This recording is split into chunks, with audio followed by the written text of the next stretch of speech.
And yet, weeks before, some of these same countries, the same countries that now support confronting ISIS, opposed Israel for confronting Hamas. They evidently don't understand that ISIS and Hamas are branches of the same poisonous tree. I got to tell you, welcome back, folks. Give me 5 here, in case you didn't know. Benjamin Netanyahu gave one heck of a speech at the United Nations yesterday. Now, of course, a great deal of the delegates from various lousy countries walked out and weren't sitting there. Just the very countries that most needed to be there were not there. Because, you know, when a Jewish leader gets up, you walk out. Now, Netanyahu took exception to the fact that many of these world leaders in attendance and who had left had condemned Israel for doing the very same thing to Hamas that this coalition is now doing to ISIS. And by the way, have you heard about a civilian count? You mean we haven't killed one civilian? One child? Not one? Give me a break.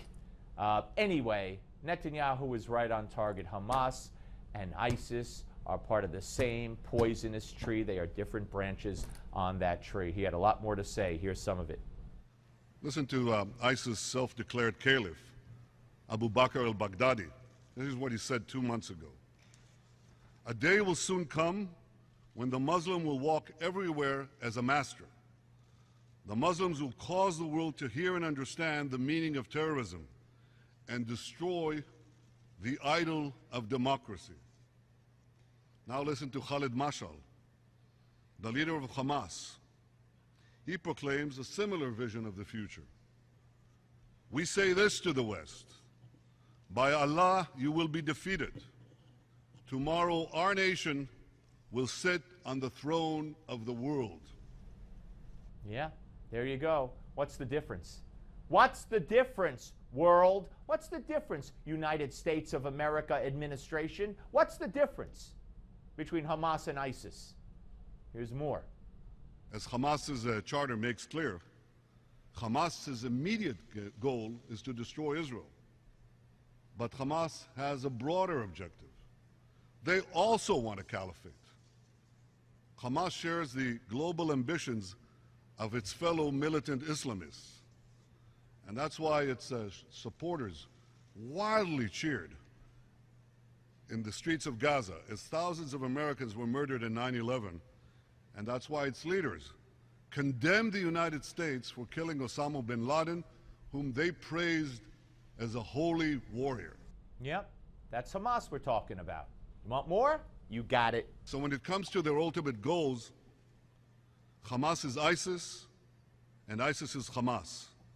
And what they share in common, all militant Islamists share in common. Boko Haram in Nigeria, Al-Shabaab in Somalia, Hezbollah in Lebanon, Al-Nusra in Syria, the Mahdi army in Iraq, and the Al-Qaeda branches in Yemen, Libya, the Philippines, India, and elsewhere. Some are radical Sunnis, some are radical Shiites. Some want to restore a pre-medieval caliphate from the 7th century. Others want to trigger the apocalyptic return of an imam from the 9th century. It's all radical Islam. They're all the same poisonous tree, different branches. And here Netanyahu talks about, he talks about how they say convert or die. And remember the Nazis? They all share a fanatic ideology. They all seek to create ever-expanding enclaves of militant Islam, where there is no freedom and no tolerance, where women are treated as chattel, Christians are decimated, and minorities are subjugated, sometimes given the stark choice: convert or die. All right, ladies and gentlemen, well, he did compare them to the Nazis. You will take my word for that. It is very, very true. And if Hamas could behead every Jew in Israel, they would. Newsmax Now update next.